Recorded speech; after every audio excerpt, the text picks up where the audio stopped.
My name is Emily. When I look back, I can't say for sure when things started falling apart, but I know exactly when I realized I was trapped in a cycle of pain, shame, and silence. I believe many people can relate to that, like living in an invisible prison, where the chains aren't made of metal but of words and glances.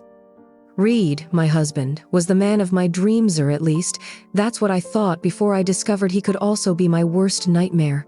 In the beginning, everything seemed perfect. He treated me like I was the most important thing in the world, and I, naive as I was, gave him all of me. The feeling of being loved and desired made me ignore the harsh words he sometimes said and the possessive looks he gave me. I thought it was just part of a normal relationship, full of ups and downs. But over time, the small things became more obvious. The jealousy grew. The little criticisms, which at first seemed like concern, started turning into something more. "You shouldn't wear that, it doesn't suit you. Do you really think you can do that on your own?" Those words, which seemed harmless, were like seeds of doubt being planted in my mind. He started convincing me that I wasn't capable of anything, that no one else could ever love me the way he did, and yet his love felt undeniable. He made me feel fragile, as if I needed him for everything, even to breathe. But the worst part, what hurt me the most, wasn't the moments of physical aggression, which became more and more frequent. It was the silence. Reed never shouted at me right away. He preferred to hurt me with his words, to freeze me with his empty stare. He knew exactly where to strike, so I couldn't fight back. It all happened so subtly, so disguised, that it took me a long time to even realize what was going on. When he made me feel small, like my opinions didn't matter, I stayed quiet. The fear of losing what little normalcy I had left kept me from fighting back. On those days, I woke up feeling empty inside, like my life was just a constant repetition of forced smiles and hollow words. I knew something was wrong, but I was too afraid to face the truth. Every day, Reed gave me a reason to justify his behavior. "I'm just worried about you. I just want what's best for you." But what he didn't see or pretended not to see was what was crumbling inside me. I was losing the ability to feel anything other than fear, guilt, and insecurity. I tried to escape reality in small ways through work, through conversations with friends, but I always ended up back in the same house with the same man, in the same routine. Each day felt harder, more suffocating, but worse than any slap or shove was the weight of loneliness I felt when he looked at me like I was the only one to blame for everything wrong between us. It was always my fault. And now, as I write this, I ask myself, why didn't I see it sooner? Why did I stay silent for so long? What kept me from realizing this wasn't love? Maybe I believed this was normal. Maybe, in some twisted way, I thought it was my fault. Maybe I got lost somewhere between fear and the hope that things would change. I wanted to believe, but deep down I knew they never would. I know some people will think it was easy for me to stay quiet, that I could have left sooner. But anyone who has ever been manipulated by a charming smile and empty promises, anyone who has ever felt lost in a sea of conflicting emotions, anyone who has ever felt too powerless to ask for help will understand. I don't know exactly when things started falling apart, but I do know the moment I realized I couldn't take it anymore. And before anyone asks, no, he wasn't cruel all the time. Reed had moments when he seemed like the sweet man I had fallen in love with, the man I thought I knew. But it was all an illusion, a psychological game he played with terrifying skill. He knew exactly when to be kind, just enough to make sure I never had the strength to leave. Day by day, I found myself falling asleep, hoping for a miracle, until one day, the pain finally woke me up. That day started like any other. Reed wasn't home in the morning, which was unusual, but it didn't bring me any relief. On the contrary, it felt like a forced pause in something I knew would soon return, stronger than before. The silence in the house seemed to swallow me whole. And then, the tragedy happened. A phone call that changed everything. It was Clara. She didn't call often, but when she did, it was usually to check in on me or remind me of something I had forgotten to do. She knew that Reed had his ways of being. Authoritative, to put it mildly. We had met in college. We were friends even before I got married. But over time, we drifted apart. I drifted apart. I became more and more entangled in a relationship that felt like the center of my world. When she called me that morning, her voice was tense. Something was off. Emily, you need to see this. I don't know what to do. I can't say much right now, but you need to see this. Something's going on with Reed. My head spun. What did Clara mean by that? Reed had always made me believe that I was the only one who didn't understand him, the only one who saw him the wrong way. But something in Clara's tone made me feel like I was about to uncover something I didn't want to know. Some part of me had always suspected there was more to him, but I had become so used to keeping quiet, to living with my eyes closed, that the truth felt distant. I didn't go to Clara's house right away. In fact, it took me a while to even put the phone down. I was afraid. Afraid of how Reed would react if I left without telling him, afraid of yet another outburst of anger. But in the end, I went. The fear of not knowing the truth was greater than the fear of his reaction. When I arrived at Clara's house, she was sitting on the couch, her eyes red from crying. I sat beside her, my heart pounding. What was she about to show me? Look at this, Emily. They recorded it. He did it again. The laptop screen showed footage of Reed, but it wasn't a version of him I recognized. This wasn't the man I called my husband. He was on a date with another man discussing something I never could have imagined. I wanted to scream, to ask what was happening, but the words wouldn't come out. What I was seeing didn't make sense. I was frozen. He was talking about you. Emily, he doesn't love you. He never did. He's just using you, manipulating you so he can feel in control. Clara's words cut deep, but I couldn't process them. What did she mean, he didn't love me? What did she mean, I was never important to him? The idea that the person I had spent all my days with had no respect for me was so shocking it felt like the ground had vanished beneath my feet. But at the same time, something inside me started to shift. A quiet anger, a strength I hadn't recognized before. The pain of betrayal was stronger than anything else. Clara, sensing the storm inside me, placed a hand on my shoulder. You don't have to go through this alone. You don't deserve to live like this, Emily. You can get out. You have to get out. And for a brief moment, I believed her. Not in myself, but in the idea that I could escape. That I had a friend who still believed I was capable of happiness, that I had a chance to change everything. That was when I realized that the real tragedy wasn't just Reed's betrayal, it was what it had awakened inside me.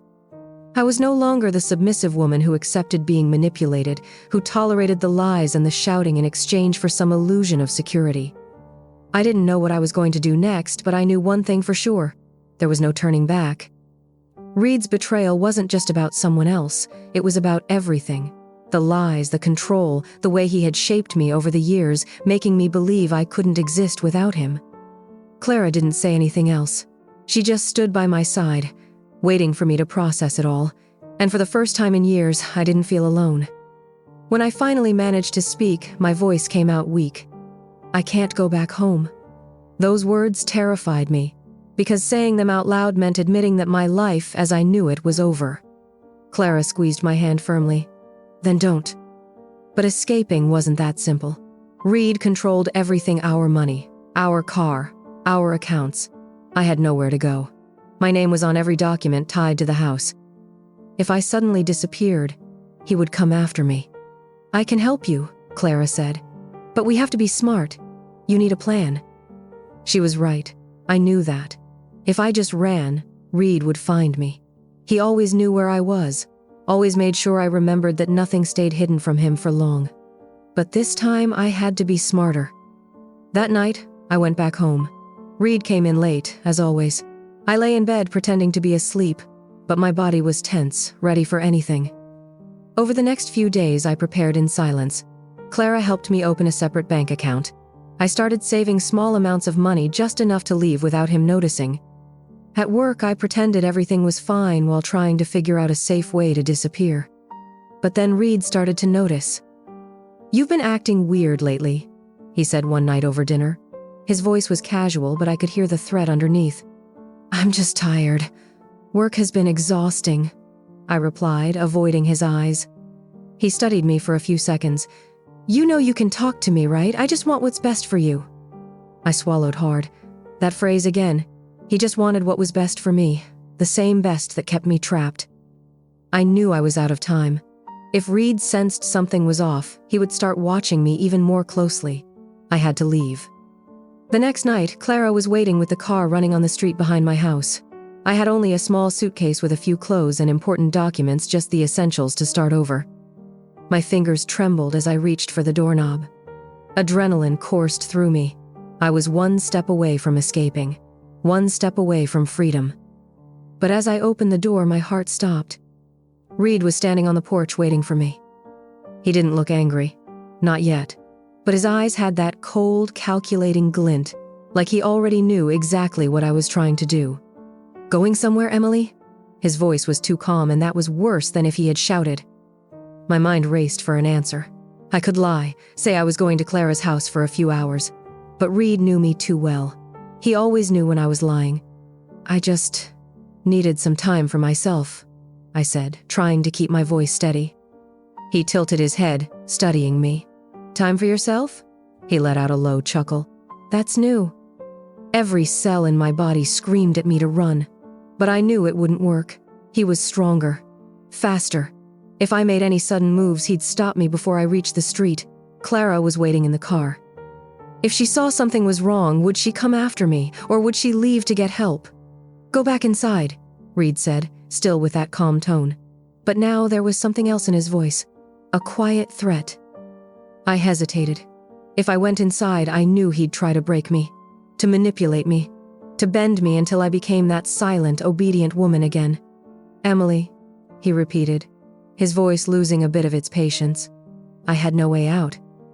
I swallowed hard and took a step back into the house. Reed closed the door behind me with an eerie calm. "So," he started, crossing his arms, "want to tell me what the hell is going on?" I tried to act indifferent, but my hands were shaking. I just wanted to get out for a little while. I feel trapped here."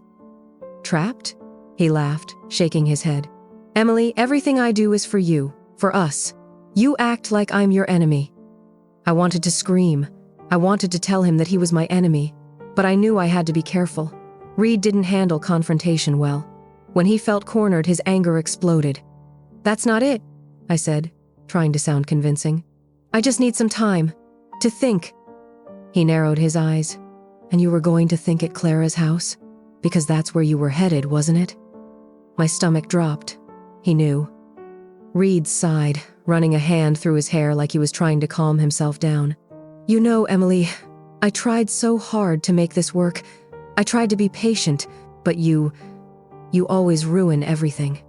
Fear settled deep in my chest. I knew that tone. "I think you need a reminder of your place." My body reacted before my mind could. I spun on my heels and ran for the kitchen, hoping to find something to defend myself. But Reed was faster. He grabbed my arm and yanked me back, shoving me against the wall. The impact made my head spin. "You think you can leave me?" His voice was full of unchecked rage now. "Think you can just run away and start over? You are nothing without me, Emily." The pain in my shoulder was sharp, but not as sharp as the desperation. I struggled, trying to break free, but he tightened his grip, his face inches from mine. And then, a noise from outside. A car horn. Clara. Reed was distracted for just a second, but that was all I needed. With every ounce of strength I had, I brought my knee up and slammed it into his stomach. He staggered back, cursing. My body moved on instinct. I ran to the door, unlocked it, and threw myself outside, stumbling onto the sidewalk. "Emily!" Reed roared behind me. Clara was already out of the car. "Get in!" she shouted, and I ran as fast as I could. The moment I got in, Clara hit the gas. My heart pounded so hard I thought I might pass out. I looked back and saw Reed standing on the porch. His eyes were filled with pure hatred. I knew this wasn't over.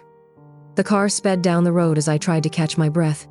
Clara didn't say anything right away. She just kept her eyes fixed on the road, gripping the steering wheel so tightly that her knuckles had turned white. "Are you okay?" she finally asked, her voice heavy with concern. I wanted to say yes, that I was safe now, but the words wouldn't come. What did it even mean to be okay after everything I'd been through? I just shook my head. "Did he hurt you?" Clara pressed, glancing at me briefly. "Not as much as he has before," I said without thinking. Clara didn't reply, but I saw her jaw tighten. She was furious, and somehow, knowing that someone was angry for everything Reed had done, brought me a strange kind of comfort. We drove in silence for a while until Clara pulled up in front of a cheap hotel on the outskirts of town. "You can stay here for a few days," she said, reaching into her bag and handing me some cash. "I didn't know where else to take you, and I figured it'd be best not to go to my place. He'll look for you there." I took the money without protest. I had nothing, nowhere to go, no life that truly felt like mine. When I stepped into the small hotel room, the weight of reality hit me. I left. I ran. But now what? I spent the next few days trying to understand what it meant to be free. But Reed was still with me. He was in the way I hesitated before speaking, in the irrational fear of checking my phone, in the reflex to look over my shoulder whenever I heard a car slow down too close. And then, on the third night, my phone rang. The number was unknown, but I knew. I would always know. I answered with shaking hands. "Emily." His voice made me freeze. "You really thought you could run from me?" I couldn't respond. My whole body went on high alert, my mind spinning with panic. "I'm going to find you," he continued, his voice cold, controlled. "And when I do, you'll understand that you never should have left." The call disconnected. I ran to the door, making sure it was locked. I shut all the curtains, checked the window. My heart pounded against my ribs, fear creeping over my skin. Reed wasn't the kind of man who took no for an answer, and I knew he wouldn't stop until he found me. That night, I sat on the edge of the bed, gripping the phone tightly between my fingers. Reed's voice still echoed in my mind. He would find me. The question wasn't if, but when. The next morning, Clara showed up at the hotel. The moment I saw her, I collapsed into her arms. I told her Reed had called me. We spent the morning making plans. Clara got me a new SIM card and insisted that I shouldn't answer any unknown numbers. She also helped me pay for a few more nights at the hotel, making sure I had a safe place to stay. But I knew none of this would last forever. "You can't run forever, Emily. You need to face him," Clara said, biting her lip. Her words hit me like a punch. I'm not strong enough," I said, looking away. Clara squeezed my hand tightly. "You already are. You left, didn't you? That's more than he ever thought you'd be able to do." I looked at her, and for the first time, a small spark of something different flickered inside me. Anger. Not just fear anger. I didn't want to spend the rest of my life running. The next morning, I went to a nearby coffee shop and connected to a public Wi-Fi. My new phone was still Kleno calls, no messages. I opened an incognito tab in my browser and started researching protective measures. This wasn't the first time I had considered it, but I'd always given up before even trying. Reed had connections. He knew how to manipulate people. The system didn't always protect women like me. But this time, I wasn't going to hide. I needed to be strategic. I sent an email to a lawyer that Clara knew, explaining my situation. Then I checked out Reed's social media. He'd always been careful, but his vanity betrayed him. And that's how I found out. He was in town. My blood ran cold when I saw a recent photo posted by one of his friends. The background was unmistakable, a bar just a few blocks from the hotel where I was staying. He was hunting me. I left the coffee shop, my heart pounding in my chest. I took a bus to a different neighborhood just to throw off anyone who might be watching me. When I got off, Clara was already waiting for me in the car. I told her Reed was nearby. She wasn't surprised. Clara took me to her apartment. We sat down together and made a plan. "If he thinks you're running away, he won't stop," Clara said, pulling out a laptop. "But if you turn the tables..." The first step was reporting it. Walking into the police station felt like crossing a barrier. My hands were cold, my stomach churned, and for a moment I thought about turning back. But then Clara grabbed my arm and something inside me steadied. I told everything. Every shove, every threat. Every time I woke up in the middle of the night with my heart racing because Reed was standing beside me, watching me. I talked about the manipulations, the times he seemed to apologize just to get me to lower my guard before it all started again. I shared the silent stares that made me feel like a prisoner in my own home. I wasn't the first woman to go through this, and sadly, I wouldn't be the last. But in that moment, in front of the officer taking my statement, I realized something. Reed wasn't invincible. The evidence started to pile up. I still had a few of his messages, veiled threats, orders disguised as concern. Getting the protective order was the second step. The judge granted it quickly. Then came the hardest part, the trial. The process was quick, but every second in that courtroom felt like an eternity. Reed was there, and for a moment everything inside me screamed to look down, to shrink away like I always had. But I didn't. He seemed different. For the first time, he wasn't calling the shots. For the first time, he didn't have control over the narrative. The lawyers laid out every detail. Witnesses were heard. My voice was heard. In the end, Reed didn't get away with it. The verdict didn't erase the years I spent under his control, but it meant something bigger. I was free. When I left the courthouse, Clara was by my side. The air felt lighter. For so long, I thought I would never escape, that I would never have a life where I didn't need to look over my shoulder. But now, that life was mine. I was no longer just a name on a police report. I was someone who survived. And I would never again be anyone's prisoner. If you enjoyed this story, don't forget to like and subscribe to the channel to get more stories like this.